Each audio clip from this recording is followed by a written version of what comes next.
दोस्तों आइए शुरू करते हैं प्राचीन भारत का इतिहास। सभी एग्जाम्स के लिए अति महत्वपूर्ण है दोस्तों। प्राचीन भारत का इतिहास हम पढ़ेंगे पहले, ठीक है। तो आइए शुरू करते हैं बिना टाइम वेस्ट किए। दोस्तों सबसे पहले आइए पढ़ते हैं, ठीक है। सिंधु घाटी सभ्यता। हम देखिए दोस्तों, ये पूरा 310 पेज का पीडीएफ है। इसमें आपको इसमें क्या क्या मिलेगा दोस्तों? प्राचीन भारत का इतिहास, मध्यकालीन भारत का इतिहास, ठीक है, और आधुनिक भारत का इतिहास, तीनों इसमें कंप्लीट है दोस्तों, ठीक है। मैं पूरा ये कंप्लीट कर दूंगा 310 पेज का जो है।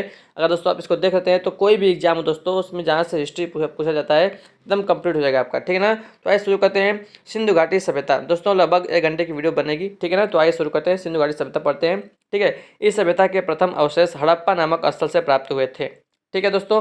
कार्बन डेटिंग पद्धति द्वारा हड़प्पा सभ्यता की तिथि 2500 ईसा पूर्व से 1750 ईसा पूर्व माना गया है। हड़प्पा सभ्यता को भारतीय उपमहाद्वीप की प्रथम नगरीय क्रांति माना जाता है। भारतीय पुरातत्व विभाग के जन्मदाता अलेक्जेंडर कनिंघम को मानते हैं। भारतीय पुरातत्व विभाग की स्थापना का श्रेय वायसराय लॉर्ड कर्जन को प्राप्त है, ठीक है। हड़प्पा सभ्यता कांस्य युगीन सभ्यता थी। एक एक पॉइंट बहुत ही इंपॉर्टेंट है। हड़प्पा सभ्यता कांस्य युगीन सभ्यता थी, ठीक है। आइए आगे बढ़ते हैं, हड़प्पा सभ्यता की सीमाएं देखते हैं, ठीक है ना। तो पूर्वी सीमा देखते हैं, आलमगीरपुर मेरठ में है उत्तर प्रदेश, ठीक है। पश्चिमी सीमा सुतका गेंडोर बलूचिस्तान पश्चिमी सीमा है। उत्तरी सीमा मांडा जम्मू कश्मीर, ठीक है, उत्तरी सीमा है। और दैमाबाद महाराष्ट्र दक्षिणी सीमा है, ठीक है दोस्तों। तो बहुत ही इंपॉर्टेंट है, ये पूछ लेता है, ठीक है ना दोस्तों। तो आपने मतलब हिस्ट्री एक बार पढ़ाई होगा, ठीक है ना। तो इस पर दोहरा लेंगे, मैं बहुत ही पूरा एक एक टॉपिक मैं कराऊंगा। नदियों के किनारे बसे हड़प्पा कालीन नगर, ठीक है, इंपॉर्टेंट है। देखिए पहला है हड़प्पा किस नदी किनारे स्थित है, तो रावी नदी के। मोस्ट इंपॉर्टेंट क्वेश्चन है ये सभी, ठीक है। हड़प्पा जो है रावी नदी किनारे है। मोहनजोदड़ो सिंधु नदी किनारे है। लोथल भोगवा नदी किनारे है। कालीबंगा घग्गर नदी के। रोपड़ सतलज नदी के। आलमगीरपुर हिंडन नदी किनारे है। सुतका गेंडोर दास नदी किनारे है। कुड़ाल सरस्वती नदी किनारे है। बनवाली सरस्वती नदी। चनहुदड़ो सिंधु नदी, ठीक है। एक बार फिर से देख लीजिए, हड़प्पा रावी नदी किनारे, मोहनजोदड़ो सिंधु नदी किनारे, लोथल भोगवा नदी, कालीबंगा घग्गर नदी, रोपड़ सतलज नदी, आलमगीरपुर हिंडन नदी, सुतका गेंडोर दास नदी, कुड़ाल सरस्वती नदी, बनवाली सरस्वती नदी। तो कुड़ाल और बनवाली सरस्वती नदी, चंदुदड़ो सिंधु नदी, ठीक है। सिंधु नदी किनारे कौन कौन है दोस्तों? देखिए बहुत ही मोस्ट इंपॉर्टेंट, यहाँ से क्वेश्चन कैसे भी घुमा के पूछ सकता है। पूछ देगा कि सिंधु नदी किनारे बसे 2 नगरों के नाम बताइए दोस्तों। तो पता हो जाएगा सिंधु नदी के मोहनजोदड़ो और चनहुदड़ो, ठीक है। मोहनजोदड़ो चनहुदड़ो, जिसमें दड़ो दड़ो आ रहा है, दड़ो दड़ो मोहनजोदड़ो और चनहुदड़ो। तो ये सिंधु नदी के किनारे है, ठीक है ना। हड़प्पा रावी किनारे, सरस्वती नदी किनारे 2 है, कौन कौन से? कुड़ाल और बनवाली, ठीक है ना। हिंडा नदी है आलमगीरपुर, सतलज नदी रोपड़ है, कालीबंगा घग्गर नदी के, लोथल भोगवा, ठीक है दोस्तों। ऐसा करते हैं आपको याद हो गया होगा, ठीक है। आगे बढ़ते हैं, ठीक है। अब देखिए हड़प्पा कालीन स्थल एवं खोज करता उत्खनन करता, ठीक है ना। तो मोहनजोदड़ो की खोज किसने किया था? राखलदास बनर्जी एवं मार्टिमर व्हीलर ने, ठीक है। हड़प्पा दयाराम साहनी, माधव स्वरूप वत्स एवं व्हीलर, ठीक है। चनहुदड़ो देखिए गोपाल मजूमदार एवं अर्नेस्ट मैके। चौथा दोस्तों लोथल, लोथल कौन से? रंगनाथ राव, ठीक है। पांचवा है कालीबंगा अलमानंद घोष और ब्रजवासी लाल, ठीक है। बनवाली रविंद्र सिंह बिष्ट। रोपड़ यज्ञदत्त शर्मा। और सुतका गेंडोर दोस्तों सर मार्क ऑरेल स्टाइन, ठीक है ना। तो ये याद रखिएगा, ठीक है ना। तो इंपॉर्टेंट है, इसमें अधिकतर पूछता है दोस्तों मोहनजोदड़ो का राखालदास बनर्जी, हड़प्पा दयाराम साहनी, ठीक है। तो याद रखिएगा, ठीक है दोस्तों। और आगे बढ़ते हैं, अब देखिए अब नगर विन्यास पद्धति देख लेते हैं हड़प्पा सभ्यता के कैसे था। तो यह जाल पद्धति यानी कि ग्रिड सिस्टम पर आधारित है, ठीक है। नगर में आयताकार या वर्गाकार चौड़ी गलियां होती थीं जो एक दूसरे को समकोण पर काटती थीं। वास्तुकला देखते हैं दोस्तों। वास्तुकला, भारत में वास्तुकला का आरंभ सिंधु वासियों ने किया था। सिंधु सभ्यता एक नगरीय सभ्यता थी। सड़कें एक दूसरे को समकोण पर काटती थीं। भवन 2 मंजिले भी थे। दरवाजे सड़कों की ओर खुलते थे। मोहनजोदड़ो की सबसे बड़ी इमारत अन्नागार है, याद रखिएगा अन्नागार। मोहनजोदड़ो की सबसे बड़ी इमारत अन्नागार है, ठीक है। फर्श कच्चा होता था, केवल कालीबंगा में पक्के फर्श के साक्ष्य मिले हैं, याद रखिएगा, ठीक फ्रेंड्स। आगे बढ़ते हैं, कृषि देते हैं। कृषि, विश्व में कपास का उत्पादन सर्वप्रथम सिंधुवासियों ने किया। सिंधुवासी चावल साक्ष्य मिला था लोथल से। बाजरा का साक्ष्य मिला था लोथल और सौराष्ट्र से। रागी सरसों दोस्तों, सरसों साक्ष्य मिला था कालीबंगा से, तो का उत्पादन करते थे, ठीक है ना। सिंधुवासी चावल बाजरा रागी सरसों का उत्पादन करते थे। सिंधुवासी हल से परिचित थे। हल को जानते हैं दोस्तों, कहाँ से मिला? साक्ष्य मिला था बनावली से, ठीक है। कालीबंगा में जुते हुए खेत के साक्ष्य प्राप्त हुए हैं। गन्ना का कोई साक्ष्य प्राप्त नहीं हुआ है, ठीक है फ्रेंड्स। अब आगे बढ़ते हैं, देखिए पशुपालन देख लेते हैं। सिंधुवासी हाथी व घोड़े से परिचित थे किंतु उन्हें पालतू बनाने में असफल रहे। घोड़े का साक्ष्य सुरकोटदा अस्थिपंजर प्राप्त हुए थे, ठीक है ना। सुरकोटदा से प्राप्त हुए थे अस्थिपंजर, ठीक है। सिंधुवासियों को गैंडा बंदर भालू खरहा आदि जंगली जानवरों का ज्ञान था। शेर का कोई साक्ष्य नहीं मिला है, ठीक है। व्यापार और वाणिज्य देखते हैं। सिंधु सभ्यता में मुद्रा का प्रचलन नहीं था, क्रय विक्रय वस्तु विनिमय पर आधारित था। ठीक है, सिंधु सभ्यता के लोग अन्य सभ्यता के लोगों के साथ व्यापार करते थे। ठीक है, प्रमुख आयातित वस्तुएं देख लीजिए। टिन, टिन से कहा, टिन दोस्तों देखिए आयातित यानी कि आता था। टिन कहाँ से आता था? अफगानिस्तान ईरान से। तांबा खेतड़ी राजस्थान से। चांदी अफगानिस्तान और ईरान। सोना अफगानिस्तान और दक्षिण भारत। सीसा ईरान अफगानिस्तान राजस्थान। लाजवर्द मेसोपोटामिया और अफगानिस्तान। संभवतः दोस्तों हड़प्पा सभ्यता में शिल्पियों एवं व्यापारियों का शासन था। ठीक है, आगे बढ़ते हैं। धर्म, धर्म देखते हैं। धर्म यानी कि उसमें कैसा धर्म था। हड़प्पा सभ्यता से मंदिर का कोई अवशेष प्राप्त नहीं हुआ है। मोहनजोदड़ो की एक मोहर से स्वास्तिक चिन्ह प्राप्त हुआ है। हड़प्पा सभ्यता में मुख्य रूप से कुबड़ वाले सांड की पूजा होती थी। हड़प्पा सभ्यता में वृक्ष पूजा के साक्ष्य भी मिले हैं। पीपल एवं बबूल की पूजा होती थी। ठीक है, सिंधु सभ्यता में प्रेतवाद, भक्ति और पुनर्जन्मवाद के बीज बीज मिलते हैं। ठीक है दोस्तों, आगे बढ़ते हैं। देखिए अंत्येष्टि के प्रकार। हड़प्पा सभ्यता में अंत्येष्टि 3 प्रकार से होती थी। पहला है पूर्ण समाधिकरण, दूसरा है आंशिक समाधिकरण, तीसरा है दाह संस्कार। लोथल से युग्म समाधान का साक्ष्य मिला है। कहाँ से? लोथल से युग्म समाधान का साक्ष्य मिला है। नोट क्या है? विज्ञान इसको सती प्रथा के रूप में देखते हैं। ठीक है, विद्वान जो है इसको सती प्रथा के रूप में देखते हैं। रोपड़ से मालिक के साथ कुत्ता दफनाए जाने के साक्ष्य मिले हैं। रोपड़ से, कहाँ से मिले हैं? रोपड़ से। ठीक है, लिपि दोस्तों, लिपि क्या है? सिंधु लिपि के बारे में सर्वप्रथम विचार करने वाला प्रथम व्यक्ति अलेक्जेंडर कनिंघम थे। सिंधु लिपि को पढ़ने का सर्वप्रथम प्रयास L.A. वेंडल ने किया था। सिंधु लिपि भाव चित्रात्मक लिपि थी। सिंधु लिपि के चित्रों में मछली, चिड़िया, मानवाकृति आदि चिन्ह मिलते हैं। सिंधु लिपि दाएं से बाएं लिखी जाती थी। कैसे? दाएं से बाएं, दाएं से बाएं। ठीक है दोस्तों, जो हम लिखते हैं, जो देवनागरी लिपि है वो दाएं से बाएं लिखते हैं। ठीक है ना, मतलब हम लोग जो लिखते हैं वो हम लोग लिखते हैं बाएं से दाएं, लेकिन जो सिंधु लिपि थी वो थी दाएं से बाएं। ठीक है ना दोस्तों, उर्दू भी जो है वो दाएं से बाएं ही लिखी जाती है। ठीक है दोस्तों, अन्य महत्वपूर्ण तथ्य देख लेते हैं। सिंधु सभ्यता को प्राक ऐतिहासिक यानी कि प्रो हिस्टोरिक युग में रखा जा सकता है। सिंधु सभ्यता के मुख्य निवासी द्रविड़ और भूमध्य सागरी थे। सिंधु सभ्यता के सर्वाधिक स्थल गुजरात में खोजे गए हैं। लोथल एवं सुतकुंतला। ठीक है ना, सिंधु सभ्यता के बंदरगाह थे। दोस्तों इंपॉर्टेंट है, लोथल और सुतकोडरा। ठीक है ना, सुतकोडरा होता है सिंधु सभ्यता के बंदरगाह थे। मनके बनाने का कारखाना लोथल एवं चंदोड़ से प्राप्त हुआ है। सिंधु सभ्यता की मुख्य फसलें गेहूं और जौ थी। तौल की इकाई 16 के अनुपात में थी। सिंधु सभ्यता के लोग धरती की पूजा उर्वरता की देवी के रूप में करते थे। सिंधु सभ्यता में मातृ देवी की पूजा की जाती थी। सिंधु सभ्यता मातृसत्तात्मक थी। एक एक पॉइंट दोस्तों बहुत ही मोस्ट इंपॉर्टेंट है। सिंधु सभ्यता मातृसत्तात्मक थी। पर्दा प्रथा एवं वेश्यावृत्ति सिंधु सभ्यता में प्रचलित थी। ठीक है दोस्तों, आगे बढ़ते हैं। अब देखिए हड़प्पा कालीन स्थल। दोस्तों पहले पहला है हड़प्पा। दोस्तों बहुत ही मोस्ट इंपॉर्टेंट, हड़प्पा के बारे में देखते हैं, एक एक चीज देखेंगे। ठीक है, रावी हड़प्पा जो है रावी नदी के किनारे 1921 में दयाराम साहनी द्वारा खोजा गया था। दोस्तों हड़प्पा से क्या क्या मिला है? शंख का बना हुआ बैल, नटराज की आकृति वाली मूर्ति। ठीक है, पैर में सांप दबाए गरुड़ का चित्र, मछुआरे का चित्र प्राप्त हुआ है। सिर के बल खड़ी नग्न स्त्री का चित्र जिसके गर्भ से पौधा निकला दिखाई दे रहा है। ये सभी प्राप्त हुआ है कहाँ से? हड़प्पा से, याद रखिएगा। ठीक है, अब देखिए मोहनजोदड़ो से क्या क्या मिला है। मोहनजोदड़ो दोस्तों सिंधु नदी के किनारे है। 1922 में रखाल दास बनर्जी द्वारा खोजा गया है। ठीक है, और मोहनजोदड़ो से क्या क्या मिला है? भवन पक्की ईंटों द्वारा निर्मित मिला है। और दोस्तों सीढ़ी का साक्ष्य भी मिला है प्रवेश द्वार गली में। ठीक है, कांसे की एक नर्तकी की मृत्यु प्राप्त मतलब मूर्ति प्राप्त हुई कहाँ से? मोहनजोदड़ो से। एक श्रृंगी पशु आकृति वाला मुहर प्राप्त हुआ है। इसे मौत का टीला भी कहा जाता था। मोहनजोदड़ो को, इसको मोहनजोदड़ो का कभी कभी अर्थ पूछता है दोस्तों, इसका अर्थ क्या होता है? मृतकों का टीला या मौत का टीला। ठीक कर सकते हैं। ठीक है, मृतकों का टीला। दोस्तों लोथल जो है भगवा नदी किनारे गुजरात में स्थित है। गोदीवाड़ा के साक्ष्य प्राप्त होते हैं। यहाँ से चावल और बाजरा के भी साक्ष्य प्राप्त होते हैं। 2 मुंह वाले राक्षस के अंकन वाली मुद्रा प्राप्त होती है। पंचतंत्र की चालाक लोमड़ी का अंकन प्राप्त होता है। मम्मी का उदाहरण प्राप्त होता है। बतख, बारहसिंगा, गोरिल्ला के अंकन वाली मुद्रा प्राप्त होती है। कहाँ से? लोथल से। ठीक है, आगे बढ़ते हैं दोस्तों। कालीबंगा से क्या क्या मिलता है? कालीबंगा दोस्तों घग्गर नदी के किनारे राजस्थान में स्थित थी। ठीक है, इसका शाब्दिक अर्थ होता है कालीबंगा का काली चूड़ियाँ। प्राक हड़प्पा एवं विकसित हड़प्पा दोनों के साक्ष्य प्राप्त होते हैं। जुते हुए खेत और सरसों के साक्ष्य प्राप्त होते हैं कालीबंगा से। एक सिंग वाले देवता के साक्ष्य प्राप्त होते हैं। कपाल में छेद वाले बालक का शव प्राप्त होता है, शल्य क्रिया का उदाहरण है। ठीक है ना, तो कालीबंगा से याद रखिएगा ये सभी प्राप्त हुए हैं। ठीक है, उसके बाद आगे बढ़ते हैं। चंदहुदड़ो दोस्तों, चंदहुदड़ो से मनके बनाने का कारखाना प्राप्त होता है। बहुत ही मोस्ट इंपॉर्टेंट है। मनके बनाने का कारखाना कहाँ से प्राप्त हुआ था? चंद हुदड़ों से, ठीक है। ईंट पर बिल्ली का पीछा करते हुए कुत्ते के पद चिन्ह प्राप्त होते हैं, कहाँ से? चंद हुदड़ों से, ठीक है फ्रेंड्स। आगे बढ़ते हैं दोस्तों, अब देखते हैं बनवाली। बनवाली दोस्तों, बनवाली हरियाणा के हिसार जिले में स्थित था।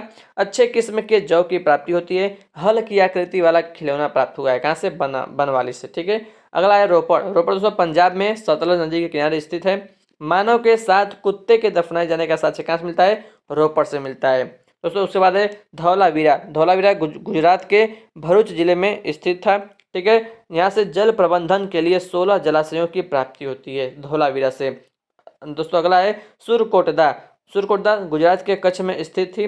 शॉपिंग कॉम्प्लेक्स के साक्ष्य प्राप्त होते हैं यहाँ से, और घोड़े की अस्थियां प्राप्त होती हैं, कहाँ से? सुरकोटदा से, ठीक है दोस्तों। तो ये सभी थे क्या क्या हमारे इंपॉर्टेंट थे स्थल से, ठीक है, याद रखिएगा इसके बारे में।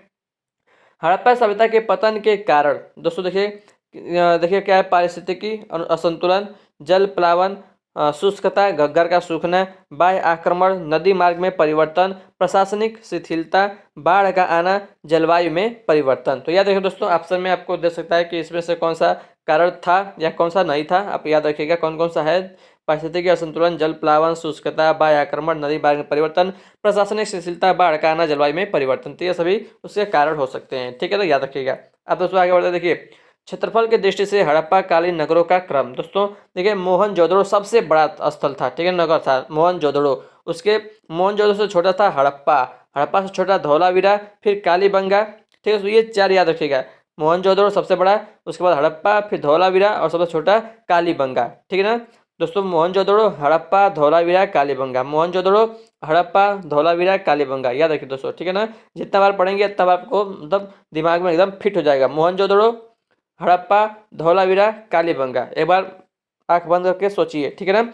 मोहनजोदड़ो, हड़प्पा, धौलावीरा, कालीबंगा, ठीक है। अब आंख खोल लीजिए, आइए शुरू करते हैं। नोट, धौलावीरा भारत में स्थित सबसे बड़ा हड़प्पा कालीन स्थल है दोस्तों। मोहनजोदड़ो जो है पाकिस्तान में चला गया है, ठीक है ना, लेकिन जो धौलावीरा है ये भारत में स्थित सबसे बड़ा हड़प्पाकालीन स्थल है। तो दोस्तों पूछ सकता है आपसे, ठीक है ना, कि भारत में स्थित सबसे बड़ा हड़प्पाकालीन स्थल कौन सा है? वह धौलावीरा। मोहनजोदड़ो मत लगा दीजिएगा, ठीक है ना, धौलावीरा। तो आइए अब शुरू करते हैं आगे दोस्तों। यहाँ से हमने जो है सिंधु घाटी सभ्यता खत्म कर दिया है। अब हम आगे बढ़ेंगे दोस्तों, अब आगे पढ़ेंगे हम वैदिक काल के बारे में। वैदिक काल दोस्तों, समय निर्धारण देख लीजिए। ऋग्वैदिक काल 1500 ईसा पूर्व से 1000 ईसा पूर्व। उत्तर वैदिक काल 1000 ईसा पूर्व से 600 ईसा पूर्व तक, ठीक है ना।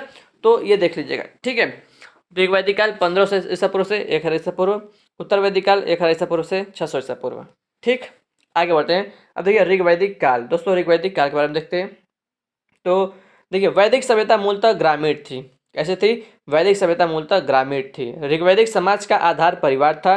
परिवार पितृसत्तात्मक होता था दोस्तों। देखिए अभी हमने पढ़ा था क्या, सिंधु घाटी सभ्यता हमने पढ़ के आया, उसमें कैसी थी? जो परिवार था दोस्तों वो मातृसत्तात्मक थी, और यहाँ पर पितृसत्तात्मक होता था, ठीक है। ऋग्वैदिक काल में मूलभूत व्यवसाय कृषि व पशुपालन था। मुख्य व्यवसाय पशुपालन था, याद रखिएगा, ठीक है ना, बहुत ही पूछता है यहाँ से सवाल। अब देखिए दोस्तों, वैदिक कालीन वेद दोस्तों, वेदों की संख्या कितनी है? 4। ऋग्वेद, यजुर्वेद, सामवेद, अथर्ववेद। इसका क्रम भी याद रखिएगा, ऋग्वेद, यजुर्वेद, सामवेद और अथर्ववेद, ठीक है। देखिए नोट, ऋग्वेद, यजुर्वेद और सामवेद को वेद त्रयी कहा जाता है। किस किस को? ऋग्वेद को, यजुर्वेद को और सामवेद, यानी पहले जो 3 हैं ऋग्वेद, यजुर्वेद और सामवेद, इनको हम वेद त्रयी कहते हैं, याद रखिएगा, ठीक है। अब हम देखेंगे एक एक वेद के बारे में। ऋग्वेद के बारे में देखते हैं सबसे पहले दोस्तों। ऋग्वेद, इसमें विभिन्न देवताओं की स्तुति में गाए जाने वाले मंत्रों का संग्रह है। इसका संकलन महर्षि कृष्णद्वैपायन वेद व्यास ने किया है। इसमें कुल 10 मंडल, 1028 सूक्त और 10,462 मंत्र हैं, ठीक है। सॉरी, अगर दोस्तों अगला पॉइंट देखते हैं। दूसरा एवं 7वां मंडल सबसे पुराना है। कौन कौन सा? दूसरा और 7वां मंडल सबसे पुराना है। इन्हें वंश मंडल कहते हैं दोस्तों। ये आप पहली बार सुने होंगे, वंश मंडल कहते हैं, ठीक है, याद रखिएगा। दूसरा और 7वां मंडल सबसे पुराना है, इन्हें वंश मंडल कहते हैं, ठीक है ना। 10वां मंडल सबसे नवीन है। ऋग्वेद का पाठ करने वाला पुरोहित होत्री कहलाता है, होता या होत्री कहलाता है। 9वां मंडल सोम को समर्पित है। एकदम मोस्ट इंपॉर्टेंट क्वेश्चन है, पूछा दोस्तों कि कौन सा मंडल, ऋग्वेद का कौन सा मंडल सोम को समर्पित है? तो 9वां मंडल। 10वें मंडल के पुरुष सूक्त में शूद्रों का उल्लेख मिलता है। ऋग्वेद ईरानी ग्रंथ जिंद अवस्था में समानता पाई जाती है। ऋग्वेद एवं ईरानी ग्रंथ जिंद अवेस्ता में समानता पाई जाती है। ऋग्वेद की सबसे पवित्र नदी सरस्वती थी, इसे नदी तमा कहा गया है। ऋग्वेद में यमुना का उल्लेख 3 बार, गंगा नदी का उल्लेख 1 बार 10वें मंडल में मिलता है। ठीक है ना, यानी कि 10वें मंडल में, 10वां जो नवीनतम मंडल है 10वां मंडल, उसमें यमुना नदी का उल्लेख 3 बार मिलता है, लेकिन गंगा नदी का उल्लेख केवल 1 बार मिलता है। ठीक है ना, सबसे सबसे पवित्र नदी सरस्वती मानी जाती है। ठीक है दोस्तों, याद भी याद रखिएगा। ऋग्वेद में पुरुष देवताओं की प्रधानता है। इंद्र का वर्णन सर्वाधिक 250 बार किया गया है। इंद्र का वर्णन अस्तोमा सदगमय ऋग्वेद से लिया गया है। दोस्तों ऋग्वेद के बारे में आप इतना पॉइंट्स याद रखिएगा। ठीक है ना, बहुत ही मोस्ट इंपॉर्टेंट है। ठीक है दोस्तों, सबसे अधिक किस किस देवता का, इंद्र देवता का वर्णन किया गया है, 250 बार किया गया है। ठीक है ना, अस्तोमा सदगमय कहाँ से लिया गया, ऋग्वेद से लिया गया है। दोस्तों अब आइए देखते हैं दूसरा हमारा वेद कौन सा है, सामवेद। दोस्तों सामवेद के बारे में देखते हैं। यह भारतीय संगीत शास्त्र पर प्राचीनतम ग्रंथ है। इसका पाठ करने वाला पुरोहित उद्गाता उद्गाता कहलाता है। ठीक ना, उद्गाता भी कहलाता है। ठीक है, सामवेद के प्रथम दृष्टा वेद व्यास के शिष्य जैमिनी को माना जाता है। सामवेद से सर्वप्रथम 7 स्वरों सा रे गा मा पा धा नि सा की जानकारी प्राप्त होती है। सामवेद व अथर्ववेद के कोई अरण्यक नहीं है। अरण्यक क्या होता है, अभी हम आगे पढ़ेंगे, आएगा। ठीक है ना, सामवेद का उपवेद गंधर्व वेद कहलाता है। याद रखिए दोस्तों, सामवेद का उपवेद कौन सा है, गंधर्व वेद है। ठीक है, सामवेद अथर्ववेद के कोई आरण्यक नहीं है, ये भी याद रखिएगा। ठीक है दोस्तों, आगे बढ़ते हैं। तीसरा लेते हैं यजुर्वेद। दोस्तों इसमें यज्ञ की विधियों यानी कर्मकांडों पर बल दिया गया है। इसका पाठ करने वाला अध्वर्यु कहलाता है। क्या कहलाता है, अध्वर्यु। यजुर्वेद, इसमें 40 मंडल और 2000 मंत्र हैं। इसमें यज्ञ एवं यज्ञ बलि की विधियों का प्रतिपादन किया गया है। यजुर्वेद में हाथियों के पालने का उल्लेख मिलता है। यजुर्वेद में सर्वप्रथम राजसूय तथा वाजपेय यज्ञ का उल्लेख मिलता है। कहाँ से, यजुर्वेद से मिलता है। ठीक है दोस्तों, आगे बढ़ते हैं। अथर्ववेद के बारे में देखते हैं। इसमें तंत्र मंत्र जादू टोना टोटका भारतीय औषधि एवं विज्ञान संबंधी जानकारी दी गई है। इसकी 2 शाखाएं हैं, शौनक और पिल्लाद। याद रखिएगा, अथर्ववेद की 2 शाखाएं हैं, शौनक और पिल्लाद हैं। इसे ब्रह्मवेद भी कहा जाता है। दोस्तों बहुत ही मोस्ट इंपॉर्टेंट, अथर्ववेद को ब्रह्मवेद भी कहा जाता है। इसमें वास्तु शास्त्र का बहुमूल्य ज्ञान उपलब्ध है। अथर्ववेद का कोई अरण्यक नहीं है। ठीक है ना, मैंने अभी आपको बताया था कि सामवेद और अथर्ववेद का कोई जो है, सामवेद था, ठीक है ना, नहीं देखिए यहाँ पर, हाँ देखिए वहाँ पर देखते हैं सामवेद में, सामवेद व अथर्ववेद में कोई अरण्यक नहीं है। ठीक है ना, तो दोस्तों देखिए, अथर्ववेद के उपनिषद मुंडक, मांडुक्य और प्रश्न है। अथर्ववेद में कुरु के राजा परीक्षित का उल्लेख है, जिन्हें मृत्यु लोक का देवता बताया गया है। दोस्तों यहाँ से पूछता है कि जो है कुरु के राजा परीक्षित का उल्लेख है, जिसे हम क्या कहते हैं, मृत्यु लोक का देवता बताया गया है। अथर्ववेद के मंत्रों का उच्चारण करने वाला पुरोहित को ब्रह्म कहा जाता है। ब्रह्म कहा जाता है। ठीक है ना, अथर्ववेद में सभा एवं समिति को प्रजापति की 2 पुत्रियां कहा गया है। किसमें, दोस्तों सब पूछ देगा एग्जाम में कि बताइए कि प्रजापति की 2 पुत्रियां जो कि सभा और समिति हैं को का मतलब सभा और समिति को बताया गया है, किस जो है वेद से जानकारी मिलती है, तो अथर्ववेद से मिलती है। ठीक है फ्रेंड्स, सबसे नवीनतम वेद है अथर्ववेद। ठीक है, अब दोस्तों देखिए, आरण्यक क्या होता है। आरण्यक वनों में रचने के कारण ये आरण्यक कहलाते हैं, यानी कि जिस वेद की रचना वन में बैठकर की गई है उन्हें हम आरण्यक कहते हैं। वर्तमान में उपलब्ध 7 प्रमुख आरण्यक हैं। कौन कौन से, ऐतरे, तैतरी, माध्यानिंद, ठीक है ना, माध्यानिंद, संखायन, मैत्रायणी, तलवकार है और बृहदारण्यक है। ठीक है, तो ये 7 जो है आरण्यक है, ऐतरेय, तैतरीय, माध्यानिंद, संखायन, मैत्रायणी, तलवकार है, बृहदारण्यक है। ठीक है ना, तो ये याद रखिएगा। आगे बढ़ते हैं दोस्तों, अब देखते हैं उपनिषद क्या होता है। उपनिषद दोस्तों, यह भारतीय दार्शनिक विचारों का प्राचीनतम संग्रह है।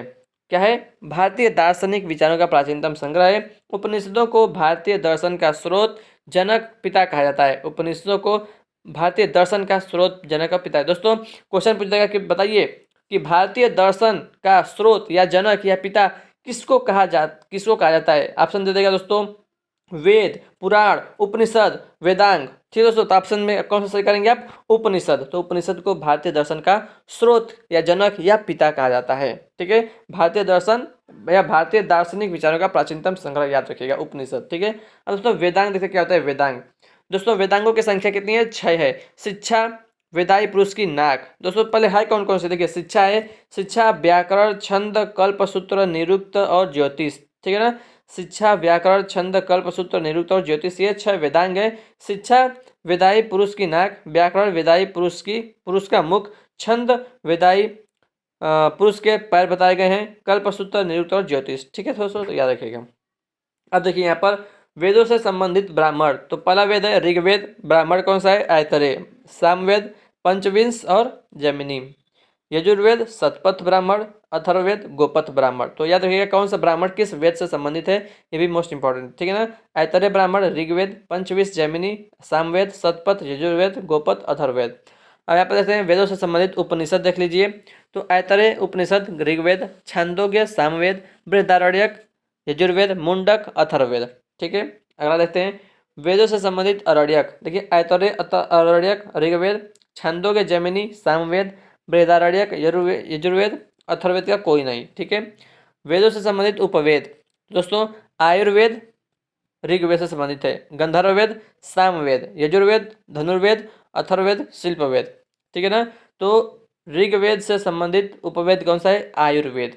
सामवेद से गंधर्ववेद, यजुर्वेद से धनुर्वेद, अथर्ववेद से शिल्पवेद। इसको याद कर लीजिए दोस्तों, ऋग्वेद आयुर्वेद, सामवेद गंधर्ववेद, यजुर्वेद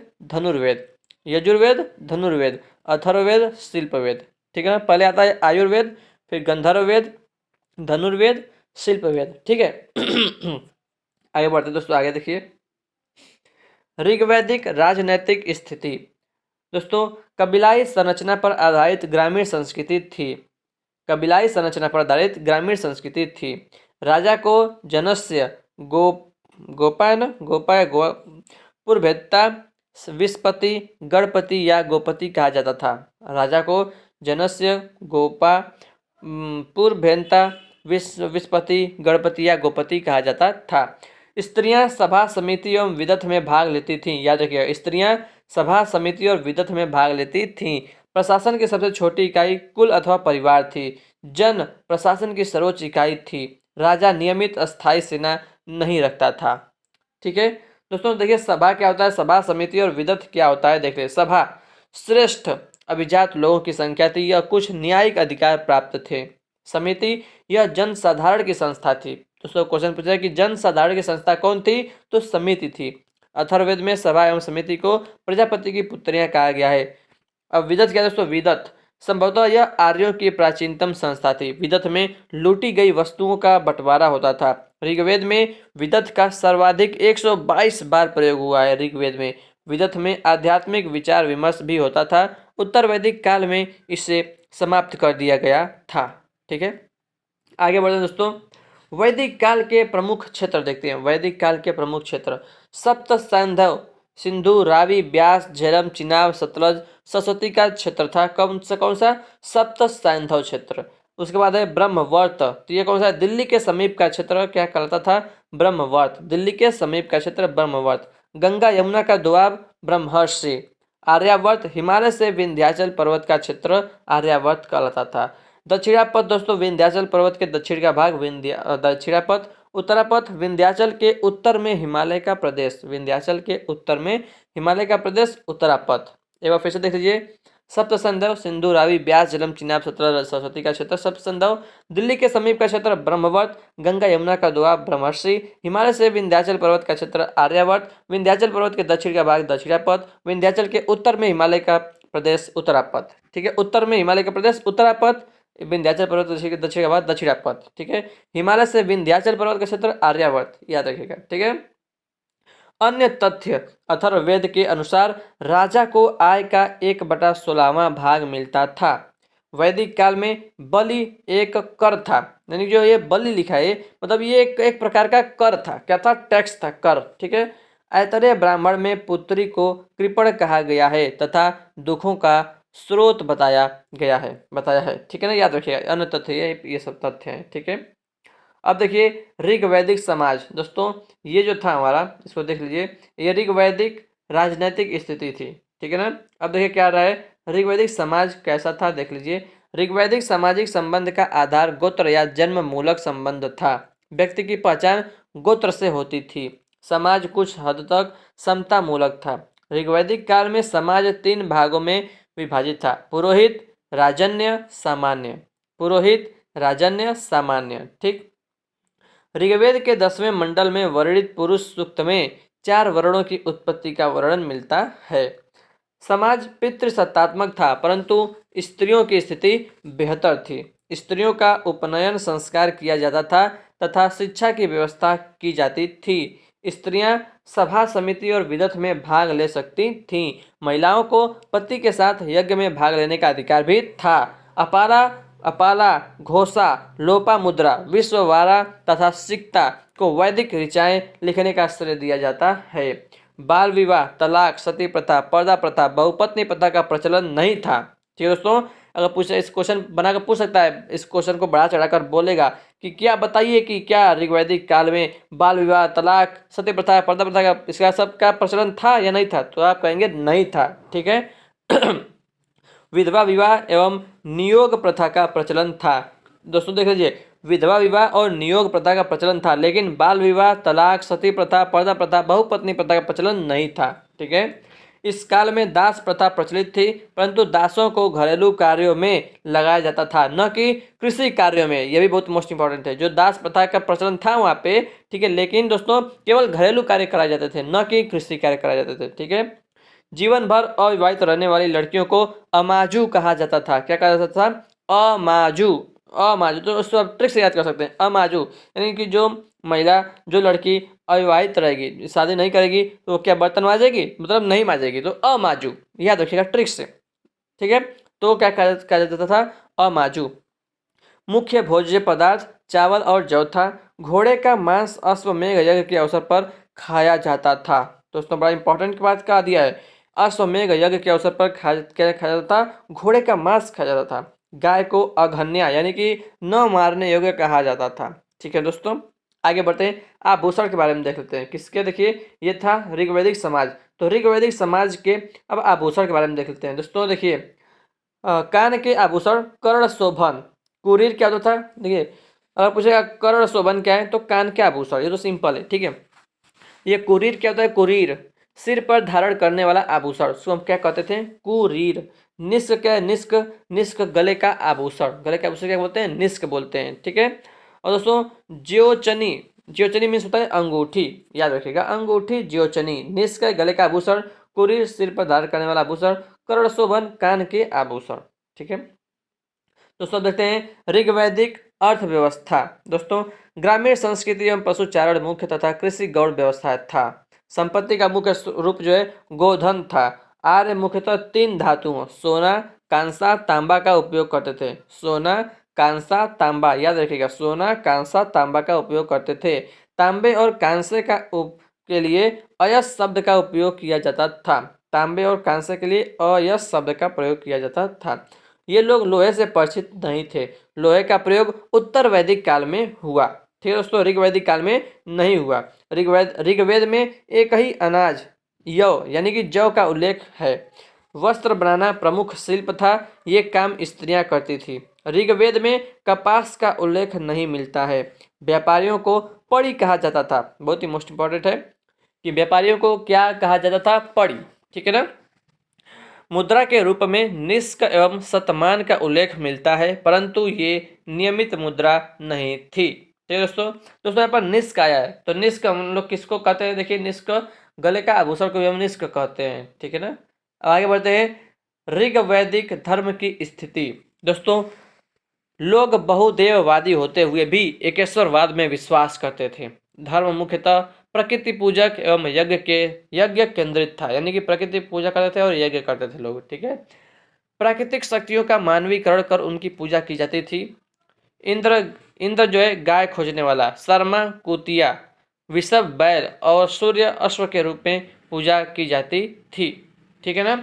ऋग्वैदिक देवकुल में देवियों की संख्या नगण्य थी। नगण्य देवियों की संख्या नगण्य यानी कि जिसे गिना नहीं जा सकता। 33 देवताओं की 3 श्रेणियां, आकाश का देवता, अंतरिक्ष का देवता, पृथ्वी का देवता थे। ठीक है। आकाश के देवता कौन कौन? घोष, वरुण, मित्र, सूर्य और पूषण, विष्णु, आदित्य। तो ये आकाश के देवता थे। अंतरिक्ष के देवता इंद्र, वायु, पर्जन्य, यम, प्रजापति, तो ये अंतरिक्ष के देवता थे। पृथ्वी के देवता पृथ्वी, अग्नि, सोम, बृहस्पति, तो ये पृथ्वी के देवता थे। ठीक है, तो दोस्तों घोष आकाश का देवता को ऋग्वैदिक कालीन देवों में सबसे प्राचीन माना जाता है। मोस्ट इंपॉर्टेंट है, घोष आकाश का देवता को ऋग्वैदिक कालीन देवों में सबसे प्राचीन माना जाता है। ऋग्वेद में इंद्र को समस्त संसार का स्वामी एवं वर्षा का देवता माना गया है। दूसरा आपसे पूछेगा कि ऋग्वेद में किस देवता को समस्त संसार का स्वामी एवं वर्षा का देवता माना गया है, तो इंद्र को माना गया है। ठीक है, अग्नि देवताओं एवं मनुष्यों के बीच में मध्यस्थ था। अग्नि जो था देवता और मनुष्य के बीच में मध्यस्थ था। वरुण को ऋतस्य गोपा कहा गया है। वरुण को ऋतस्य गोपा कहा गया है। सोम को पेय पदार्थ का देवता माना गया है। किसको? सोम को पेय पदार्थ का देवता माना गया है। आगे बढ़ते हैं दोस्तों, अब देखिए हम क्या पढ़ना है। गायत्री मंत्र ऋग्वेद के तीसरे मंडल में उल्लिखित है। मोस्ट इंपॉर्टेंट दोस्तों, गायत्री मंत्र ऋग्वेद के तीसरे मंडल में उल्लेखित है। इसकी रचना विश्वामित्र ने की थी, जो सूर्य को समर्पित है। मोस्ट इंपॉर्टेंट दोस्तों, गायत्री मंत्र किसको समर्पित है? सूर्य को समर्पित है। गायत्री मंत्र ऋग्वेद के तीसरे मंडल में मिलता है। इसकी रचना विश्वामित्र ने किया था। ऋग्वैदिक धर्म की दृष्टि मानवीय तथा इहलौकिक थी। इसमें मोक्ष की संकल्पना नहीं थी। मोक्ष की संकल्पना नहीं थी। ठीक है, उपासना की विधि प्रार्थना और यज्ञ थी। ठीक है ना, उपासना लोग कैसे करते थे?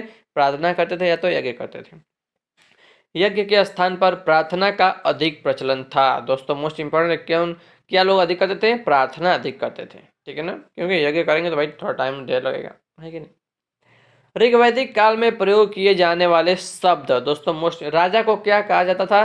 गुप्ता कहा जाता था। राजा को गुप्ता। अतिथि को क्या हम कहते थे उस समय वैदिक काल में? गोहंता या गोहन। युद्ध क्या कहलाता था? गविष्ट, गेसु, गम्य। यानी कि लोग कहेंगे मैं युद्ध पर जा रहा हूँ, तो वो कहेंगे मैं गविष्ट पर जा रहा हूँ, गेसु पर जा रहा हूँ, गम्य पर जा रहा हूँ। राजा को कहते थे हे राजा, नहीं हे गुप्ता। वाह, हे गुप्ता। गाय को अघन्या कहा जाता था। लांगल हल। ठीक है ना। सीता, दोस्तों खेत में हल चलाने के बाद बनी नालियां निशान क्या कहते थे? सीता। बढ़ई को क्या कहते थे उस समय? तच्छन। नाई को कहते थे वापती। मरुस्थल को धन्व। अनाज को धान्य। उर्वरा को जुते हुए खेत। खिल्य क्या था? खिल्य चरागाह को खिल्य कहते थे। बेकनाट सूदखोर को बेकनाट। वाज्रपति चरागाह प्रमुख। ठीक है ना, जो चरागाह प्रमुख होते थे वो उससे हम क्या कहते थे? वाज्रपति कहते थे। परिवार के प्रधान को हम क्या कहते थे? कुलप कहते थे, कुलप। गुप्तचर को क्या कहते थे? अस्पष्ट। ठीक है ना, स्पष्ट कहते थे गुप्तचर को, क्या कहते थे? अस्पष्ट। एक बार फिर से देख लीजिए। राजा को गुप्ता, अतिथि को गोहंता गोहन, युद्ध गविष्ट गेसु गम्य, गाय अघन्या, लांगल हल, सीता खेत में हल चलाने के बाद बड़ी नालियां निशान। बढ़ई तच्छन, नाई वाप्ति, मरुस्थल धन्व अनाज धान्य, उर्वरा जुते हुए खेत, खिल्य चरागाह, बेकनाट सुदखोर, वाजपति चरागाह प्रमुख, कुलप परिवार का प्रधान, स्पष्ट गुप्तचर। ठीक है ना। अब देखिए दोस्तों वर्तमान नदियों के ऋग्वैदिक नाम। दोस्तों यहाँ पर आप देख सकते हैं। ठीक है, तो दोस्तों कुमु, ठीक है ना, यानी कि देखिए पहले लिखा है ऋग्वैदिक नाम लिखा हुआ है कुमु, तो कुर्रम जो इस समय कोई नदी है कुर्रम, उसको कुमु कहते हैं। काबुल कुमा, झेलम नदी को वितस्ता, ब्यास विपाशा, घग्गर दृष्टावती, घग्गर को दृष्टावती, चिनाब का है अस्किनी, रावी का है पुरुषड़ी, सतलज का सतुद्री, गंडक को सदा नीरा कहते थे ऋग्वैदिक काल में। ठीक है ना, ऋग्वैदिक नाम है तो याद रखिएगा। गंडक है सदा नीरा, सतलज सतुद्री, रावी पुरुषड़ी, चिनाब अस्किनी, घग्गर दृष्टावती, ब्यास विपाशा, झेलम वितस्ता, काबुल कुआं, कुर्रम कुमु। ठीक है, इंपॉर्टेंट है ये सभी। ऋग्वैदिक देवियाँ, दोस्तों ऋग्वैदिक काल की देवियाँ कौन कौन सी देख लीजिए। अदिति, उषा, उषा है ना, ऊर्जा है, जी लिखा है ऊर्जा, पृथ्वी, आपह, रात्रि, अरण्यानी, इला, यह ऋग्वैदिक कालीन देवियाँ थी। ठीक है, अब देखिए ऋग्वैदिक यज्ञ। दोस्तों चार, यहाँ पर 4 यज्ञ लिखा है ना, देखिए 4 वैद। ठीक है ना, 4 यज्ञ है ऋग्वैदिक यज्ञ।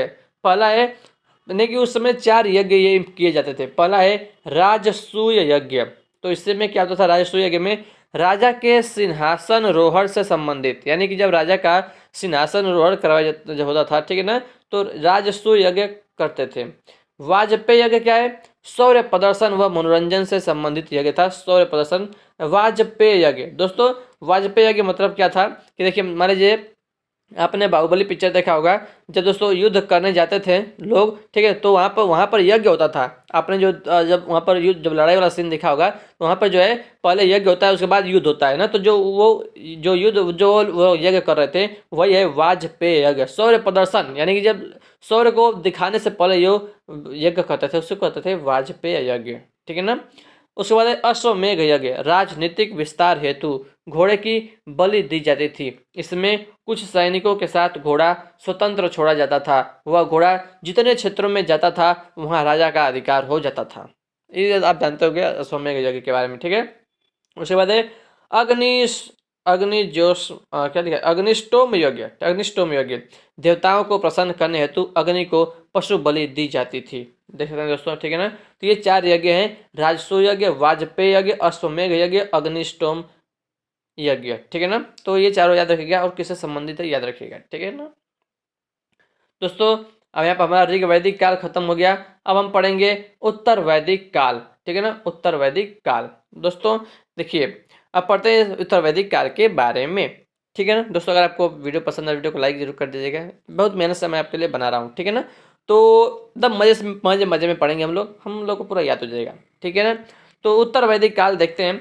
इसका समय 1000 ईसा पूर्व से 600 ईसा पूर्व तक माना जाता है, 1000 ईसा पूर्व से 600 ईसा पूर्व तक। इसमें क्षेत्रगत राज्यों का उदय होने लगा, कबीले आपस में मिलकर राज्यों का निर्माण करने लगे। तकनीक की दृष्टि से लौह युग की शुरुआत हुई। सर्वप्रथम लोहे को 800 ईसा पूर्व के आसपास गंगा यमुना दोआब में अतरंजी खेड़ा में प्राप्त किया गया। उत्तर वैदिक काल के वेद अथर्ववेद में लोहे के लिए श्याम अयस और कृष्ण अयस शब्द का प्रयोग किया गया। याद रखिए दोस्तों, लोहे के लिए कौन सा? श्याम अयस और कृष्ण अयस शब्द का प्रयोग किया गया। इस काल में वर्ण व्यवस्था का उदय हुआ, इस काल में वर्ण व्यवस्था का उदय हुआ, ठीक है दोस्तों। अब देखिए उत्तर वैदिक कालीन राजनीति व्यवस्था, राजनीतिक व्यवस्था, कबीलाई ढांचा टूट गया एवं पहली बार क्षेत्रीय राज्यों का उदय हुआ। जन का स्थान जनपद ने ले लिया।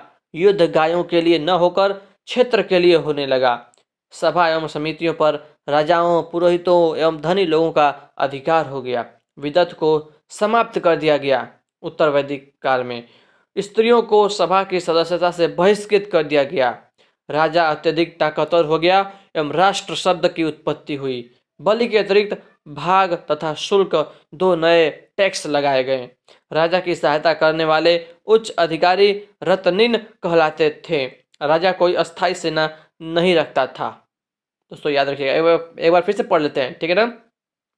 कबीलाई ढांचा टूट गया, पहली बार क्षेत्रीय राज्यों का उदय हुआ। जन का स्थान जनपद ने ले लिया। युद्ध गायों के लिए न होकर क्षेत्र के लिए होने लगा। सभा एवं समितियों पर राजाओं, पुरोहितों और धनी लोगों का अधिकार जो है हो गया। विदत को समाप्त कर दिया गया। स्त्रियों को सभा की सदस्यता से बहिष्कृत कर दिया गया। राजा अत्यधिक ताकतवर हो गया।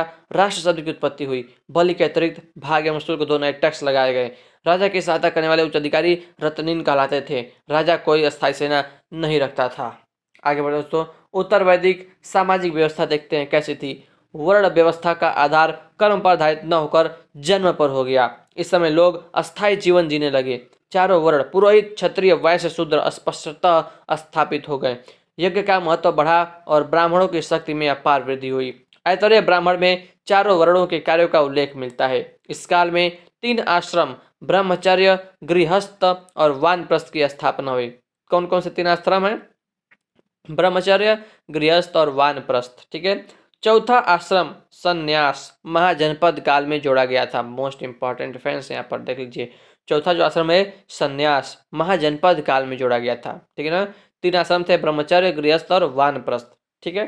चौथा आश्रम संन्यास महाजनपद काल में जोड़ा गया था।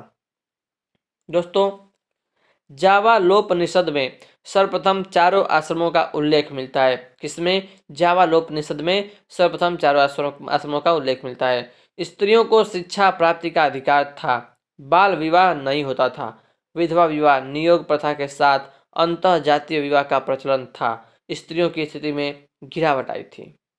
ठीक है दोस्तों, तो आइए अब आगे देखते हैं। उत्तर वैदिक आर्थिक स्थिति। इस काल में मुख्य व्यवसाय कृषि बन गया। कारण लोहे की खोज एवं अस्थायी जीवन। मुख्य फसल धान एवं गेहूं थी।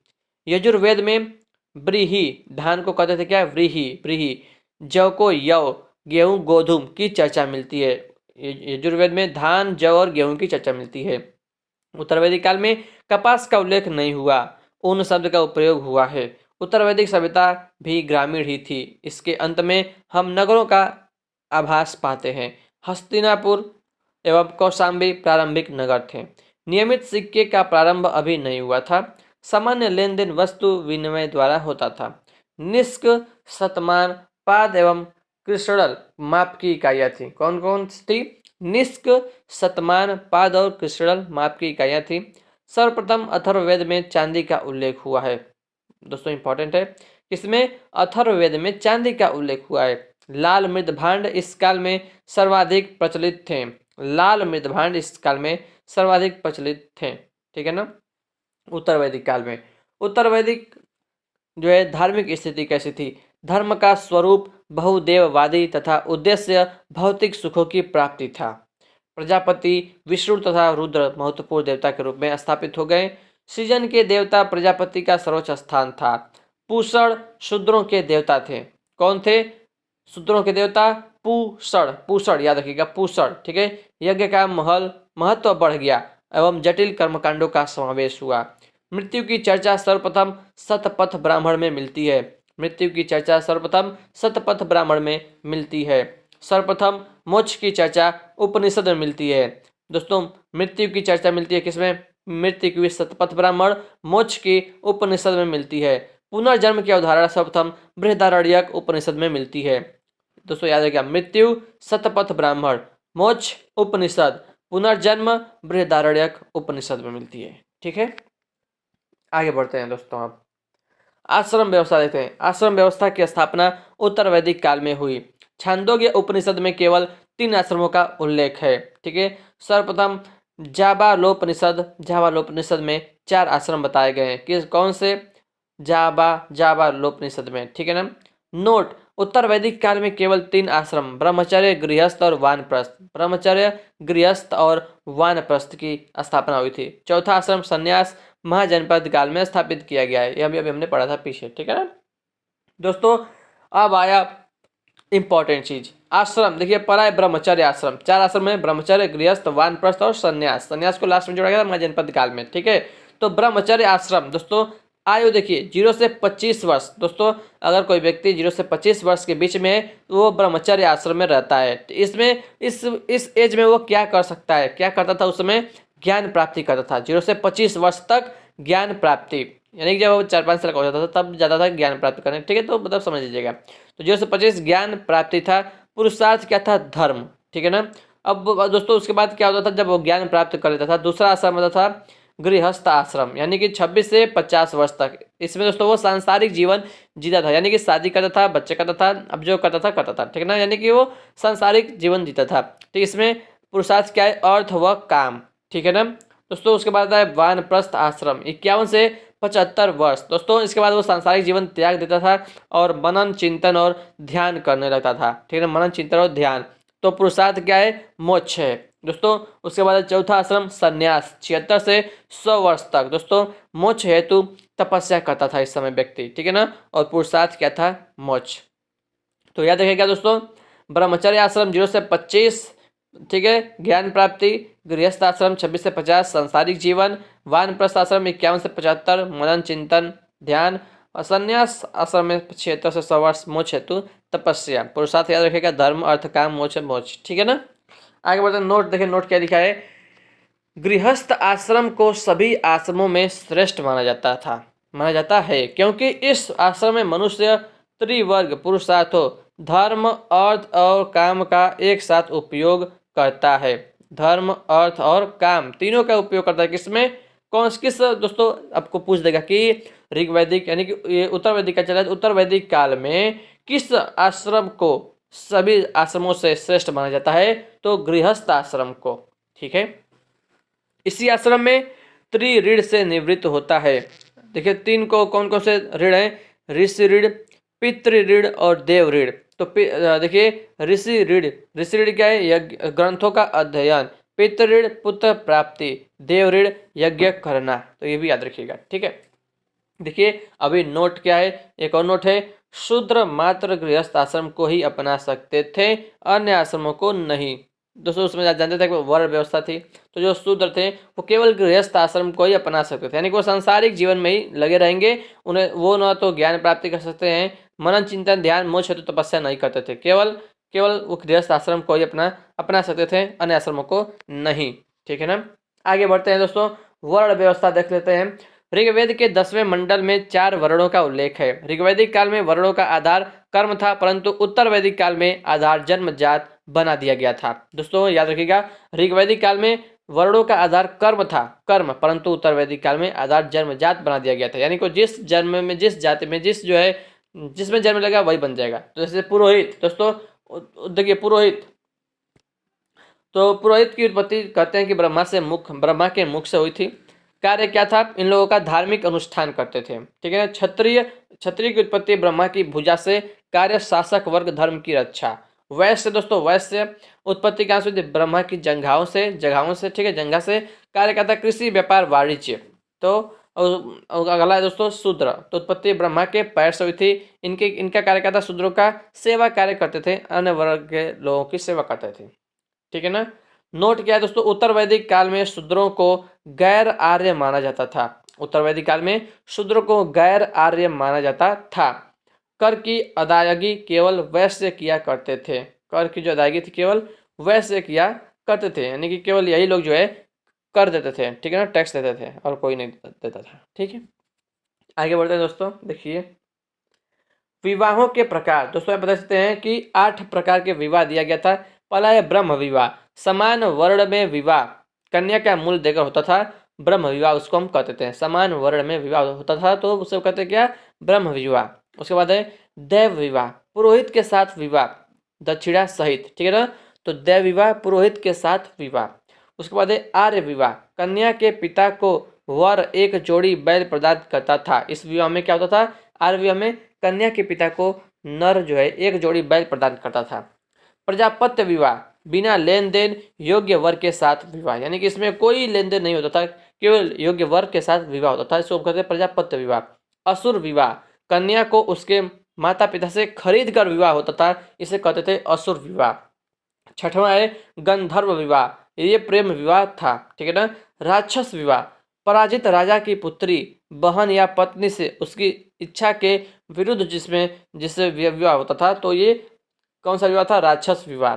और पैशाच विवाह, सोती हुई स्त्री नशे की हालत में अथवा विश्वासघात द्वारा अगर विवाह कोई करता था, इसको कहते थे पैशाच विवाह। तो ये विवाहों के प्रकार थे, कितने, 8 प्रकार के विवाह हैं।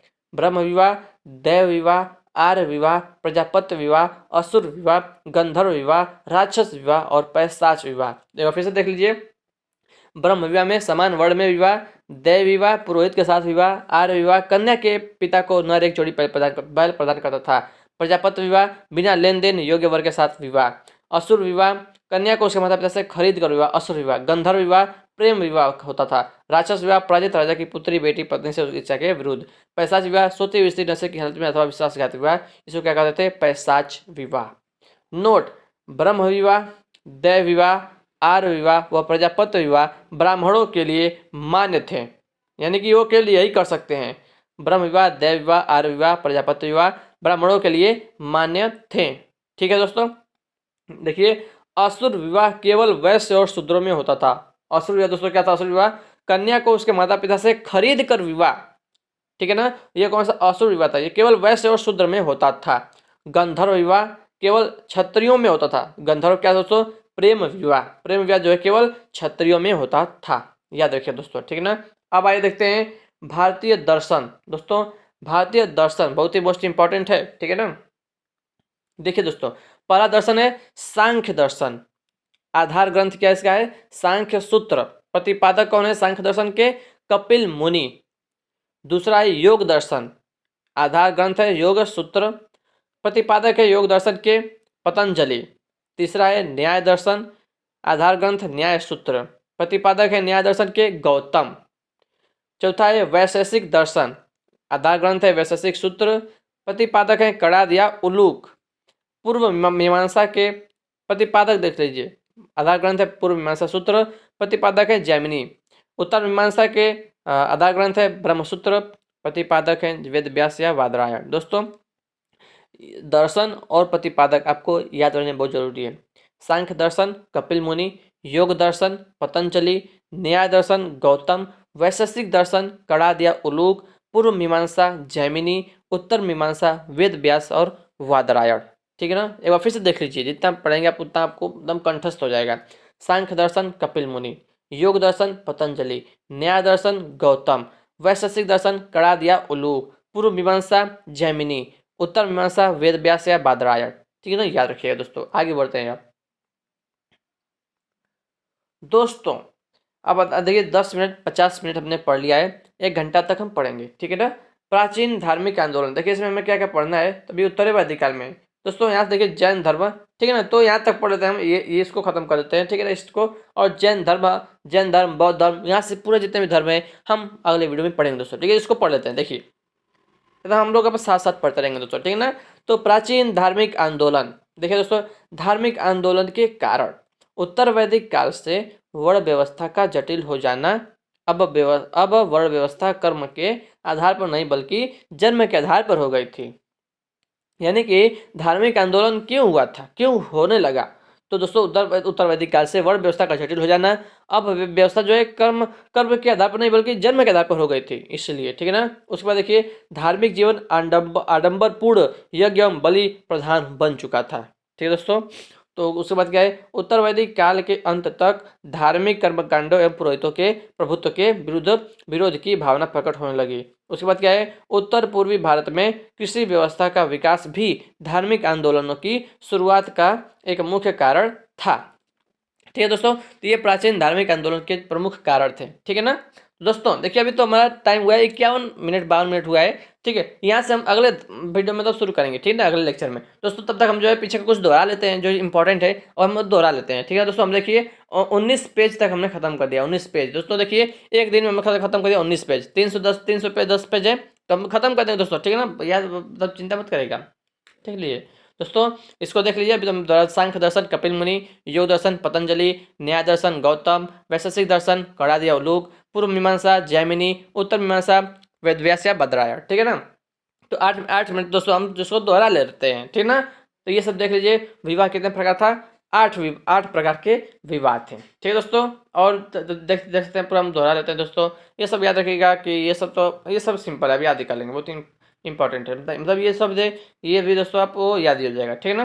तो देखते रहिए बस। अब देख लीजिए जो जो इंपॉर्टेंट है वो सब यहाँ से हम देखते जाएंगे। मैं आपको यहाँ से दोस्तों मृत्यु की चर्चा सर्वप्रथम शतपथ ब्राह्मण में, मोक्ष की चर्चा उपनिषद में, पुनर्जन्म की जो अवधारणा वो बृहदारण्यक उपनिषद में। ठीक है ना। तो और कुछ देख लेते हैं यहाँ से हम। ठीक है। तो उत्तर वैदिक आर्थिक स्थिति, मुख्य फसल धान और गेहूं था। ठीक है ना। धान को ब्रीही कहते थे, जौ को यव, गेहूं को गोधूम। ठीक है ना। और देख लेते हैं हम यहाँ से। तो पूरा हम देखेंगे जो मतलब उत्तर वैदिक काल का जो है समय देख ले 1000 ईसा पूर्व से 600 ईसा पूर्व। ठीक है ना। तो और देखिए फ्रेंड्स, ऋग्वैदिक यज्ञ 4 यज्ञ थे, राजसूय यज्ञ, वाजपेय यज्ञ, अश्वमेघ यज्ञ और अग्निष्टोम यज्ञ। ठीक है ना। तो राजसूय यज्ञ में क्या होता था, राजा के सिंहासन रोहड़ से संबंधित था। वाजपेय यज्ञ शौर्य प्रदर्शन और मनोरंजन से संबंधित यज्ञ था। अश्वमेघ यज्ञ आप जानते होंगे। ठीक है ना। और अग्निष्टोम यज्ञ देवताओं को प्रसन्न करने हेतु अग्नि को पशु बलि दी जाती थी, उसको कहते थे अग्निष्टोम यज्ञ। ऋग्वैदिक देवियाँ अदिति, ऊर्जा, उस पृथ्वी, आप, रात्रि और अड़यानी, इला। ये देख लीजिए, भी इंपॉर्टेंट है। नदियों के नाम देख लीजिए। कुरम, कुमु, काबुल का कुमा, झेलम, वितस्ता, व्यास, विपाशा, घग्गर, दृष्टावती, चिनाब, अस्किनी, रावी, परुषड़ी, सतरा, सतुद्री, गंडक, सदानीरा। ठीक है ना। और यहाँ पर देखिए किसको क्या कहा जाता था, इसको देख लीजिएगा। ठीक है ना। तो और देख लेते हैं दोस्तों, गायत्री मंत्र जो है ऋग्वेद के तीसरे मंडल में उल्लिखित है। इसकी रचना विश्वामित्र ने की थी दोस्तों। अब आइए ना, हम अभी तो देखिए 6 मिनट बाकी है, तब तक हम जो है दोस्तों वो कर लेते हैं, क्या कर लेते हैं, क्वेश्चन कर लेते हैं। मैं आपको क्वेश्चन कर दे रहा हूँ थोड़ा बहुत। ठीक है ना। दोस्तों देखिए, अब यहाँ पे सब कर लेते हैं क्या, हड़प्पा यानी कि सिंधु सभ्यता का प्रश्न उत्तर कर लेते हैं दोस्तों। इसमें 50 क्वेश्चन है, ठीक है ना। तो टाइम तो अब हमने ज़्यादा मतलब बढ़ लिया था, तो 5 मिनट बाकी है। देखिए देख लेते हैं, चलिए जितना हो जाता है हम देख लेते हैं। सिंधु घाटी स्थल कालीबंगन किस प्रदेश में है दोस्तों? तो देखिए किस प्रदेश में पढ़ा था, किसमें, राजस्थान में, ठीक है। कालीबंगन राजस्थान में है दोस्तों। सिंधु सभ्यता की ईंटों का अलंकरण किस स्थान से मिलता है दोस्तों? तो कालीबंगा से मिलता है, ठीक है ना, कालीबंगा से। दोस्तों किस हड़प्पाकालीन स्थल से पुजारी की प्रस्तर मूर्ति प्राप्त होती है दोस्तों? किसे हड़प्पा से प्राप्त होती है पुजारी की प्रस्तर मूर्ति, ठीक है ना। सिंधु घाटी की सभ्यता में घोड़े के अवशेष कहाँ से मिलते हैं दोस्तों? ऑप्शन डी, सुरकोटदा से मिलते हैं, ठीक है ना। अगला क्वेश्चन देखते हैं, हड़प्पा सभ्यता के अंतर्गत हल से जोते गए खेत का साक्ष्य कहाँ से मिलता है दोस्तों? ऑप्शन ए, कालीबंगा से मिलते हैं, ठीक है ना, कालीबंगा सही है, ठीक है दोस्तों, देख लीजिए।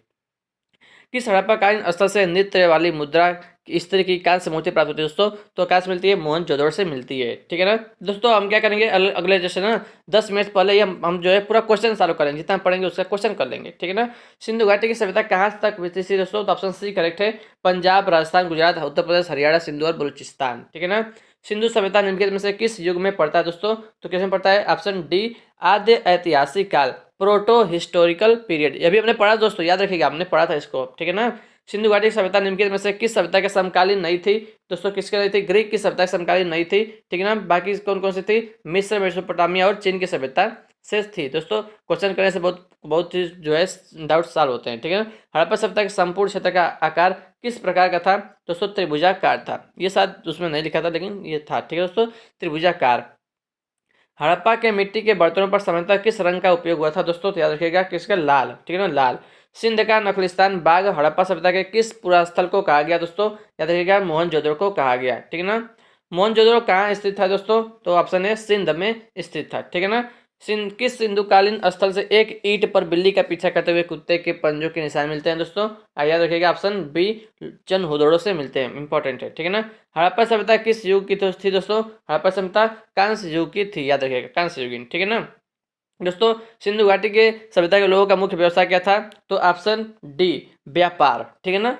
अगला क्वेश्चन देखते हैं, स्वतंत्रोत्तर भारत में सबसे अधिक संख्या में हड़प्पा युगीन स्थलों की खोज किस प्रांत में हुई है? तो ऑप्शन ए करेक्ट है, गुजरात। ये मैंने पढ़ाया था आपको, ठीक है। निम्नलिखित में से कौन सा हड़प्पा कालीन स्थल गुजरात में था दोस्तों? तो ऑप्शन बी, लोथल, ठीक है ना। निम्नलिखित में से कौन सी फसल हड़प्पा कालीन लोगों द्वारा उत्पादित नहीं की जाती थी? ऑप्शन सी, दालें, ठीक है ना। सिंधु सभ्यता के घर किससे बनाए जाते थे दोस्तों? तो ईंट से, ऑप्शन डी करेक्ट है दोस्तों। मोहनजोदड़ो को किससे अन्य नाम से जानते हैं? तो ऑप्शन ए, मृतकों का टीला, ठीक है ना। निम्नलिखित में से कौन सा सिंधु स्थल समुद्र तट पर स्थित नहीं था? तो ऑप्शन बी, कोट दीजी, ठीक है ना, ये समुद्र तल पर स्थित नहीं था। बालाकोट, सुरकोटदा और लोथल ये सब था। कौन मोहनजोदड़ो की सबसे बड़ी इमारत मानी जाती है दोस्तों? मैंने आपको बताया था, कौन सा? विशाल अन्नागार यानी कि धान्य कोठार, ठीक है। अगला देखते हैं दोस्तों, निम्नलिखित विद्वानों में से हड़प्पा सभ्यता का सर्वप्रथम खोजकर्ता कौन था दोस्तों? तो ऑप्शन डी, दयाराम साहनी, ठीक है ना, करेक्ट है, देख लीजिए। दोस्तों 25वां क्वेश्चन, सैंधव स्थलों के उत्खनन से प्राप्त मोहरों पर निम्नलिखित में से किस पशु का सर्वाधिक उत्कीर्णन हुआ है? बैल का, याद रखिएगा, बैल, ठीक है ना। हड़प्पाकालीन लोगों ने नगरों में घरों के विन्यास के लिए कौन सी पद्धति अपनाई थी दोस्तों? ऑप्शन बी, ग्रिड पद्धति, मैंने आपको कराया था दोस्तों। सिंधु सभ्यता का पत्तन नगर बंदरगाह कौन सा था दोस्तों? कौन सा था? लोथल था, याद रखिएगा, लोथल, ठीक है ना। हड़प्पा कालीन स्थलों में अभी तक किस धातु की प्राप्ति नहीं थी दोस्तों? ऑप्शन डी, लोहा, मैंने आपको बताया था, लोहा। सिंधु सभ्यता का कौन सा स्थान भारत में स्थित है दोस्तों? तो ऑप्शन कौन सा है? ऑप्शन ए, लोथल, लोथल जो है भारत में, गुजरात में स्थित है। किस पशु के अवशेष सिंधु घाटी सभ्यता में प्राप्त नहीं हुए? ऑप्शन बी, शेर, ये मैंने आपको कराया था, शेर, ठीक है ना।